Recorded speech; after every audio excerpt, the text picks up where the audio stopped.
바로 구약은 신약의 모형과 그림자가 된다라는 그런 의미를 담고 있는 표현입니다. 한마디로 말해서 구약 성경을 읽다 보면 여러 가지 상징하는 것들, 또 여러 가지의 그 사람들과 인물들을 보면 신약 시대에 어떤 일이 벌어질지에 대한 카피 앤 쉐로, 모형과 그림자 역할을 구약 성경에 감당한다는 그런 의미입니다. 그리고 이런 모형과 그림자의 실체, 정말 그 핵심이 누구냐라고 묻는다면 바로 예수 그리스도라고 할 수 있습니다. 요즘 성탄의 시즌을 맞이하여서 이 땅 가운데 오신 예수님을 우리가 기억하며 주님을 바라보며 나가기를 소망하는데요, 조금 늦은 감이 있지만 우리 옆에 있는 분들에게 다시 한번 이렇게 인사했으면 좋겠습니다. 메리 크리스마스 한번 인사하도록 하겠습니다. 예, 메리 크리스마스. 할렐루야. 예, 할렐루야. 이제 오늘 본문을 좀 살펴보기를 원합니다. 사실 잠언의 말씀을 강해하며 하나님의 말씀을 증거하는 것이 여간 어려운 일이 아닙니다. 왜냐하면 한 장에 한 주제만 다루면 참 좋은데 각 절마다 좀 다른 주제를 이야기하는 것 같아서 이 잠언의 말씀을 강해하는 것이 쉬운 일은 아닌 것 같습니다. 그럼에도 불구하고 각 절마다 한 분을 향해서, 한 지점을 향해서 나아가고 있다는 것은 분명하다고 말씀드릴 수 있는데 그 한 지점은 분명히 누구일까요? 예수 그리스도입니다. 그래서 오늘의 말씀의 제목이 잠언에 나타난 예수 그리스도입니다. 오늘 본문의 말씀 1절 말씀을 읽어보도록 하겠습니다. 시작. 자주 책망을 받으면서도 목이 곧은 사람은 갑자기 패망을 당하고 피하지 못하리라. 여기 보면 목이 곧은 사람이라는 표현이 등장합니다. 한번 여러분 상상을 해보십시오. 다른 사람들 앞에서 혹은 하나님 앞에서 고개를 잘 숙이는 사람, 인사를 잘 하는 사람과 그리고 하나님과 사람 앞에서 목이 뻣뻣한 사람, 이렇게 그런 두 사람 중에 하나님이 누구를 더 좋아하실지, 누구를 더 기뻐하실지를 질문한다면 분명히 하나님 앞에 고개를 숙일 줄 아는 사람, 사람 앞에 고개를 숙일 수 있는 사람이라고 분명히 대답하실 것입니다. 사실 목이 곧다라는 표현은 단순히 인사를 잘 안 한다라는 의미를 담고 있기보다는 그의 마음의 상태가 교만하고 오만하다, 하나님의 말씀 앞에 순종하지 못한다라는 의미를 담고 있습니다. 그래서 오늘 본문은 이런 사람들은 갑작스러운 패망을 당하게 될 것이다. 그리고 이것을 피하지 못하게 된다. 결국은 교만하면, 마음이 하나님 앞에 수그러들지 않으면 멸망의 길을 걸어가게 된다라는 경고의 말씀으로 우리는 이것을 해석할 수 있습니다. 사실 목이 곧다라는 책망을 가장 많이 성경에서 받은 사람들은 누군지 아십니까? 바로 이스라엘 백성들입니다. 신명기 10장 16절에 보면 이런 말씀이 있습니다. 제가 읽어드릴게요. 그러므로 너희는 마음에 할례를 행하고 다시는 목을 곧게 하지 말아라. 두 가지를 이야기하고 있죠. 마음에 할례를 행하고 목이 곧아서는 안 된다라고 주님은 말씀하십니다. 이스라엘 백성들은 출애굽 이후에 광야에서 40년을 보내면서 놀라운 기적을 경험하였습니다. 물론 출애굽 전에 10가지 재앙이 애굽 사람들을 향해 내리는 것을 통해서 하나님의 권능을 맛보았고 또 홍해가 갈라지는 것을 경험하였습니다. 만나와 메추라기가 내리는 기적을 체험하였고, 그리고 모세가 반석을 내리치면 혹은 명령하면 물이 거기서 나는 것을 경험하였습니다. 이런 일들이 있을 때마다 이스라엘 백성들은 감사하고 감격하고 하나님 앞에 영광 돌리며 찬양을 하였죠. 그러나 가령 고난이 찾아오고 물이 없을 때, 이들이 굶었을 때에 그들은 불평하고 원망하면서 하나님을 향해 짜증을 부렸습니다.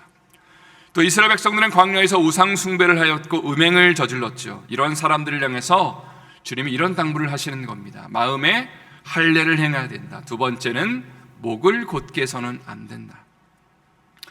이스라엘 백성들은 남자가 태어난 지 8일이 되면 할례를 행합니다. 이것을 통해서 하나님의 언약 백성이 되었다라고 확증을 해주는데 주님은 이렇게 말씀하시죠. 육신의 할례가 중요한 것이 아니라 마음의 할례가 중요한 것이다. 너의 마음이 근본적으로 변화되는 것을 기다려야 된다. 이것은 바로 나중에 예수님이 이 땅 가운데 오셔서 우리에게 주실 성령의 세례, 마음의 할례를 예표하는 것이라고 할 수 있습니다. 또 너희의 목을 곧게 하지 말라고 주님이 말씀하셨는데, 지금 갖고 있는 이 율법만 가지고 너희가 확신 가운데 있지 말고 예수님이 오면, 내 아들이 오면 너희의 마음을 온전히 조아리면서 겸손함으로 반응하라 라는 그런 명령이라고 할 수 있습니다. 그러나 이러한 경고와 책망에도 불구하고 이스라엘 백성들은 예수님이 이 땅 가운데 오셨을 때에 여전히 목이 곧은 교만한 모습을 보였습니다. 한 번은 예수님이 안식일에 회당에서 손 마른 사람을 고치기를 원하실 때에 사람들은 이렇게 반응하였죠. 안식일에 왜 일을 합니까? 왜 율법을 지키지 않습니까? 라고 그들은 따져들었습니다. 그때 예수님은 이렇게 반응하셨다고 합니다. 그들의 마음에 완악함을 탄식하셨다. 마음의 완악함, 마음이 굳어져 있고 목이 굳어져 있는 그 마음의 상태를 주님은 탄식하시면서 그들을 책망하셨다라고 되어 있습니다. 사도행전 7장 51절에도 스데반이 유대의 종교 지도자를 향해서 다음과 같은 지적을 하는 것을 우리는 읽게 됩니다. 51절 말씀 다 같이 읽겠습니다. 목이 곧고 마음과 귀에 할례를 받지 못한 사람들아, 너희도 너희 조상과 같이 항상 성령을 거스르는 도다. 예수 그리스도의 진리가 선포되는 그 자리 가운데 유대 지도자들이 하나님의 말씀 앞에 굴복하지 않으니까, 여전히 그들이 목이 곧은 상태에서 마음이 할례를 받을 생각이 없으니까 스데반이 그들을 책망하는 말씀이라고 할 수 있습니다. 성도 여러분, 우리가 마음의 할례를 받을 수 있는 비결은 무엇일까요? 열심히 율법을 지키거나 교회에 열심히 봉사를 하거나 또 직분을 감당하는 것도 물론 중요하지만 가장 중요한 것은 이것입니다. 바로 예수 그리스도를 영접하고 예수님을 왕으로 모시고 하루하루를 살아가는 것입니다. 여러분 아멘이시죠? 2주 정도 전에 샌디힐 로인 아파트에 신방을 다녀온 적이 있습니다. 최근에 이제 교회에 오신 어르신들이 있다고 그래서 이제 목사님 한 분과 함께 신방을 갔는데 입구에서 이제 저희 교회 성도님 한 분을 만났습니다. 참고로 남편분이 오랫동안 아파서 거동이 불편하셔서 교회를 나오지 못하는 분이셔서, 그래서 그 성도님 보자마자 인사를 하면서 조금 있다가 한번 들려서 기도해 드리겠다고 말씀을 드리고 먼저 신방을 가고 난 다음에 이제 이 어르신 댁에 신방을 갔습니다. 복음을 좀 전해야 된다라는 그런 감동을 하나님이 부어주셔서, 그래서 제가 그 남자 어르신에게 이렇게 물었습니다. 지금 만약에 돌아가시면, 죽으시면 천국에 가실 확신이 있으시냐고. 그러니까 아주 자신감 있게 없다고 그렇게 말씀하셨습니다. 그래서 왜 없냐고 말씀을 드리니까 죄를 많이 지어서 하나님 앞에 낯짝도 이 벼룩도 낯짝있지 하면서 이제 천국 못 간다라고 말씀을 하셨습니다. 그래서 제가 복음을 다시 한번 전하면서 우리가 행함을 통해서 우리가 잘나서 구원받는 것이 아니고 죄가 많고 연약하기 때문에 예수님이 이 땅 가운데 오셨다고, 십자가를 주님이 그래서 져주셨다고, 우리 집사님의 연약함들, 아픔들을 주님이 대신 가져가 주셨다고, 그래서 우리가 열심히 신앙생활에서 구원받는 것이 아니라 예수님 믿으면 구원받는 거라고. 그리고 어떻게 예수님 믿느냐라고 질문하신다면 예수님을 영접하시면 된다고. 그분을 당신의 왕으로, 주님으로 영접하시고 그분을 붙잡고 살면 예수님이 우리 집사님의 삶을 책임져 주신다고. 그렇게 말씀을 드리고 나서 예수님 영접하실 마음이 있냐고 여쭤보니까 역시 확신 있게 아니오가 아니고 이번에는 한번 해보죠 라고 그렇게 말씀하셨습니다. 그리고 나서 예수님을 감격스럽게 영접하였습니다. 오늘 본문에 잠언 29장 1절 말씀을 다시 한번 저희 읽어보도록 하겠습니다. 시작. 자주 책망을 받으면서도 목이 고는 사람은 갑자기 패망을 당하고 피하지 못하리라. 우리 모든 성도들이 경험하는 것은 우리가 율법을 지키면 지킬수록 이 율법은 우리를 책망한다는 사실입니다. 아무리 열심히 신앙생활을 하고 봉사를 하고 직분을 감당하여도 율법은 우리에게 이렇게 접근하는 것이죠. 여전히 부족하다. 더 열심히 해야 된다. 그 정도로는 은혜를 받을 수 없다라고 선언하는 것이 율법의 역할입니다. 그러나 이러한 율법의 역할들 속에 주님은 이렇게 말씀하시는 것이요, 우리를 계속해서 책망하시면서 결국은 우리가 해야 될 것이 단 한 가지가 있는데 그것은 바로 우리의 마음을 주님 앞에 조아리며 예수 앞에 온전히 나아가라. 그분을 왕으로 모시고 날마다 사는 것이 우리가 율법 중심의 삶을 넘어서는 비결이다. 그리고 율법을 완성하는 비결이다라고 오늘의 말씀은 우리에게 도전하는 것입니다. 그리고 이것이 진정한 멸망과 패망을 피하는 길이라고 할 수 있습니다. 이제 갈라디아서 2장 20절 말씀 한번 다 같이 읽어보도록 하겠습니다. 제가 참 좋아하는, 아마도 제일 좋아하는 말씀인 것 같아요. 한번 다 같이 읽어보겠습니다. 내가 그리스도와 함께 십자가에 못 박혔나니 그런즉 이제는 내가 사는 것이 아니요 오직 내 안에 그리스도께서 사시는 것이라. 이제 내가 육체 가운데 사는 것은 나를 사랑하사 나를 위하여 자기 자신을 버리신 하나님의 아들을 믿는 믿음 안에서 사는 것이라. 우리의 삶 가운데 가장 위대한 고백은 이것입니다. 내가 그리스도와 함께 오늘도 죽었습니다. 우리는 세례받을 때에 이미 그런 선언을 한 사람입니다. 이제는 내가 사는 것이 아니고 예수님 붙잡으며 살겠습니다. 나의 자아를 이제는 완전히 십자가에 못 박았습니다. 주님, 내 삶에 들어오셔서 예수님과 함께 사는 존재입니다 라고 고백하면서 우리는 이미 세례를 받았습니다. 주님과 함께 그래서 죽고 사는 상징으로 물속에 들어갔다가 나오는 것이죠. 이러한 고백을 사도 바울은 매일매일 하는 가운데 내 힘으로 사는 삶이 아니라 율법을 완성하는 삶, 하나님이 기뻐하시는 삶을 살아낼 수 있었고 자신의 생명을 주님을 위해서 드릴 수 있었다는 것이죠. 우리의 삶 가운데도 마찬가지의 고백, 예수님 앞에 오늘도 내가 죽었고 오늘도 주님과 함께 삽니다라는 고백이 우리의 삶에 넘쳐날 수 있기를 예수님의 이름으로 축원드립니다. 오늘 본문의 2절 말씀 또 읽어보도록 하겠습니다. 시작. 의인이 많아지면 백성이 즐거워하고 악인이 권세를 잡으면 백성이 탄식하느니라. 여기서 의인은 하나님을 경외하고 사랑하는 사람을 가리킵니다. 또 백성을 사랑하는 지도자를 가리킵니다. 이러한 사람들이 지도자의 역할을 감당하게 되면 백성들은 즐거워하게 되겠죠.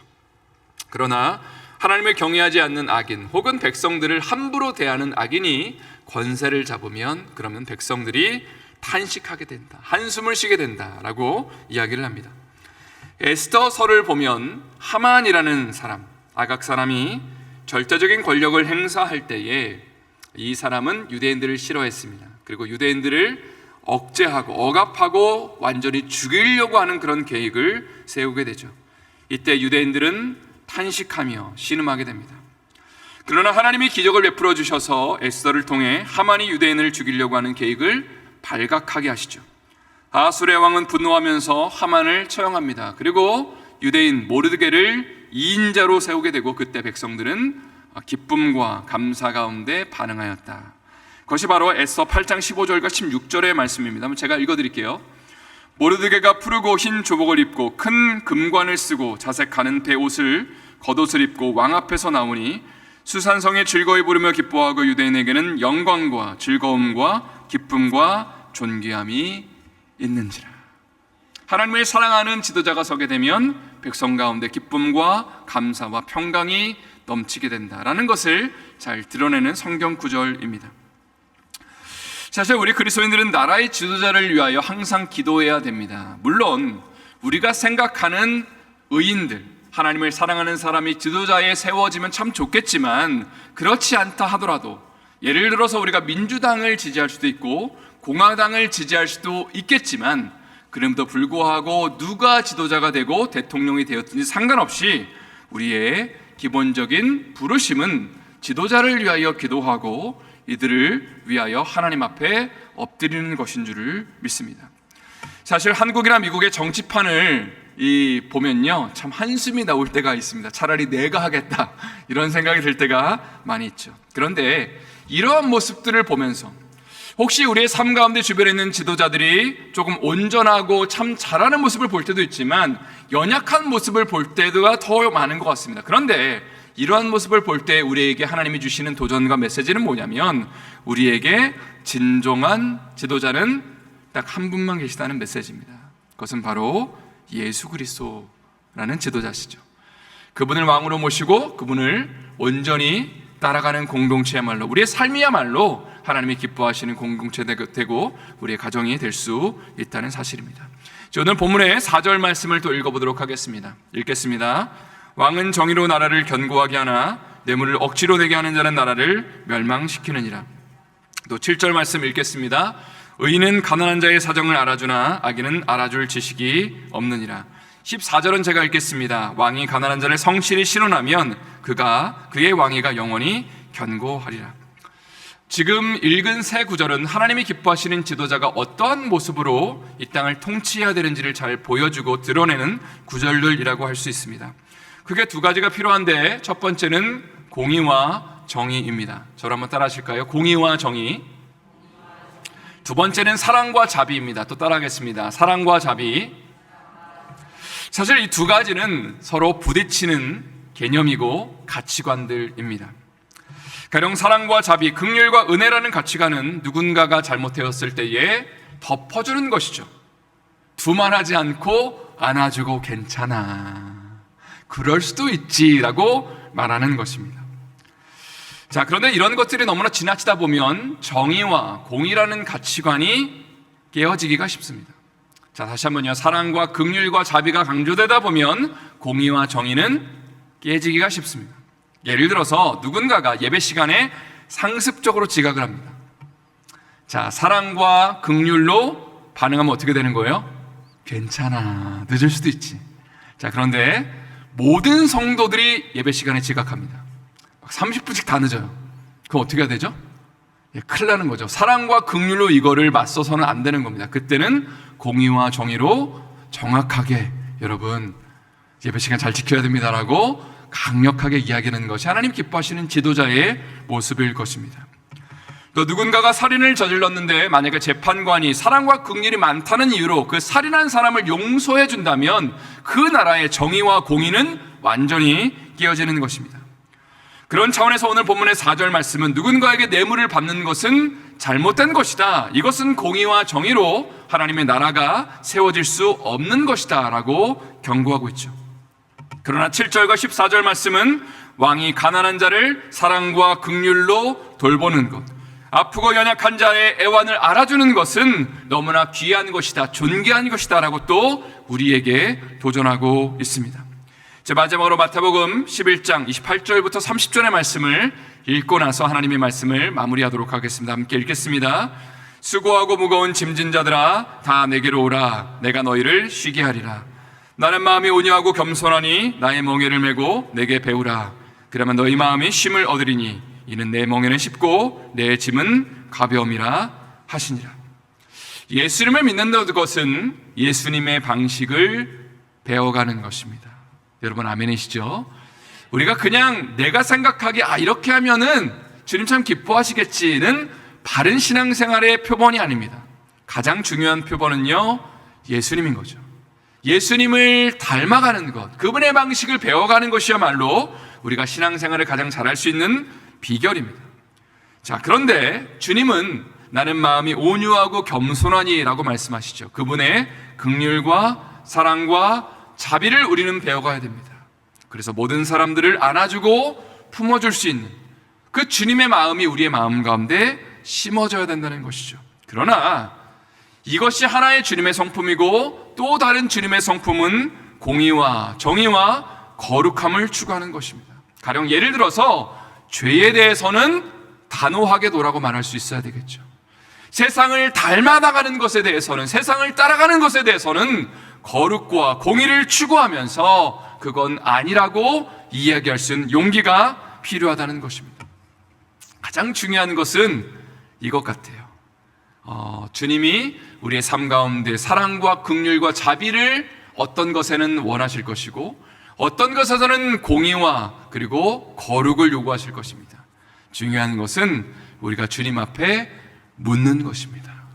어떤 일을 맞닥뜨렸을 때에, 어떤 일을 우리가 대할 때에, 우리의 삶에 갈등이 일어났을 때에 이 두 가지의 가치관 중에 무엇으로 내가 응대해야 될지, 이럴 때는 누군가를 품어주며 사랑해야 될지 혹은 누군가를 책망하면서 정의와 공의를 내세워야 될지, 그것은 주님이 하십니다.